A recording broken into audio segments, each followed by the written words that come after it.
ತುಮಕೂರಿನಲ್ಲಿ ಪಾಗಲ್ ಪ್ರೇಮಿ ಸ್ಫೋಟ ಪ್ರಕರಣಕ್ಕೆ ಈಗ ಬಿಗ್ ಟ್ವಿಸ್ಟ್ ಸಿಕ್ಕಿದೆ. ಪ್ರೇಯಸಿ ಹತ್ಯೆಗೆ ಮೊದಲೇ ಸ್ಕೆಚ್ ಹಾಕಿದ್ನ ಈ ಭಗ್ನ ಪ್ರೇಮಿ. ಪ್ರೇಯಸಿ ಹತ್ಯೆಗೆ ಊರಿನಿಂದಲೇ ನಾಡ ಬಾಂಬ್ ತಂದಿದ್ನ ಪ್ರಿಯಕರ.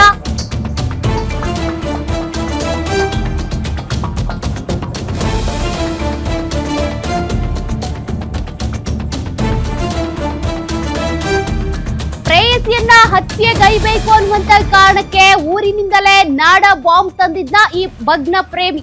ಚೀಲದಲ್ಲಿ ಚಾಕು, ನಾಡ ಬಾಂಬ್ ಕೊಂಡೊಯ್ದಿದ್ದಂತೆ ನಾಗೇಂದ್ರಗೌಡ. ಊರಿನ ಆಶ್ವಾಸ್ ಹೋಟೆಲ್ನಲ್ಲಿ ಬೈಕ್ ನಿಲ್ಲಿಸಿ ಬೆಂಗಳೂರಿಗೆ ಪ್ರಯಾಣ ಬೆಳೆಸಿದ್ದ. ಅಂಕೋಲಾದ ರಾಷ್ಟ್ರೀಯ ಹೆದ್ದಾರಿ 53ರಲ್ಲಿರುವಂತ ಆಶ್ವಾಸ್ ಹೋಟೆಲ್.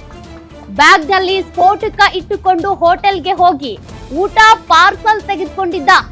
ಬಳಿಕ ಬೆಂಗಳೂರಿಗೆ ಬಂದು ಕ್ಯಾಬ್ ಬುಕ್ ಮಾಡಿದ್ದ ನಾಗೇಂದ್ರಗೌಡ. ಬೋವಿ ಕಾಲೋನಿಯಲ್ಲಿ ರಮ್ಯಾ ರೂಮ್ಗೆ ಹೋಗಿ ಚಾಕು ತೋರಿಸಿ ಕಿಡ್ನಾಪ್ ಮಾಡಿದ್ದ.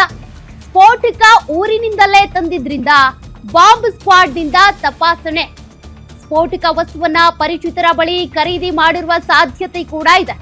ಈ ಹಿನ್ನೆಲೆ ಅಂಕೋಲಾ ಪೊಲೀಸರಿಂದ ಹಲವು ಜನರ ತನಿಖೆ ಮಾಡಲಾಗಿದೆ.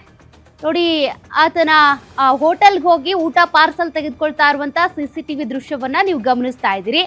ಹೋಟೆಲ್ಗೆ ಹೋದಂತ ಸಂದರ್ಭದಲ್ಲಿ ಆತನ ಬ್ಯಾಗ್ನಲ್ಲಿ ಚಾಕು ಮತ್ತು ನಾಡ ಬಾಂಬ್ ಸ್ಫೋಟ ಮಾಡಬೇಕು ಅನ್ನುವಂತ ಕಾರಣಕ್ಕೆ ಇವೆಲ್ಲವನ್ನು ಕೂಡ ಬ್ಯಾಗ್ನಲ್ಲಿ ಇಟ್ಕೊಂಡು ಹೋಗಿದ್ದ ಆತ.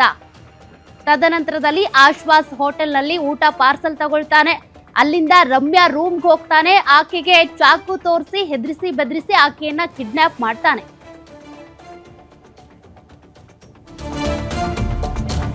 ತುಮಕೂರು ಭಗ್ನ ಪ್ರೇಮಿ ಸ್ಫೋಟದ ಮಧ್ಯೆ ಮತ್ತೊಂದು ಸ್ಫೋಟಕವನ್ನ ನಿಷ್ಕ್ರಿಯಗೊಳಿಸಿದಂತ ಬಾಂಬ್ ಸ್ಕ್ವಾಡ್ ಟೀಮ್. ಶಿರಾ ಕೈಗಾರಿಕಾ ಪ್ರದೇಶದಲ್ಲಿ ಮತ್ತೊಂದು ಸ್ಫೋಟಕವನ್ನ ಸಿಡಿಸಿದ ತಂಡ.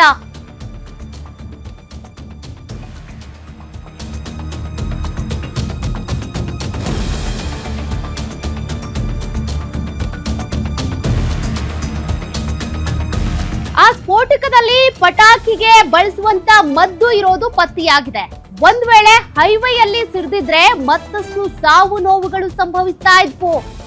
ಸ್ಫೋಟಕ ಮಾಹಿತಿ ಬಹಿರಂಗಪಡಿಸಿದಂತ ಪೊಲೀಸರು ಇಂದು ತುಮಕೂರು ಜಿಲ್ಲಾಸ್ಪತ್ರೆಯಲ್ಲಿ ಮೃತ ನಾಗೇಂದ್ರ ಮರಣೋತ್ತರ ಪರೀಕ್ಷೆ ಇದೆ. ಆತ ತನ್ನ ಪ್ರೇಯಸಿಯನ್ನ ಕೊಲ್ಲಬೇಕು ಅಂತ ಹೋಗಿದ್ದ, ಆದ್ರೆ ತಾನೇ ಈಗ ಸುಟ್ಟೋಗಿದ್ದಾನೆ. ಆತನ ಮರಣೋತ್ತರ ಪರೀಕ್ಷೆ ಇವತ್ತು ಜಿಲ್ಲಾಸ್ಪತ್ರೆಯಲ್ಲಿ ನಡೆಯಲಿದೆ.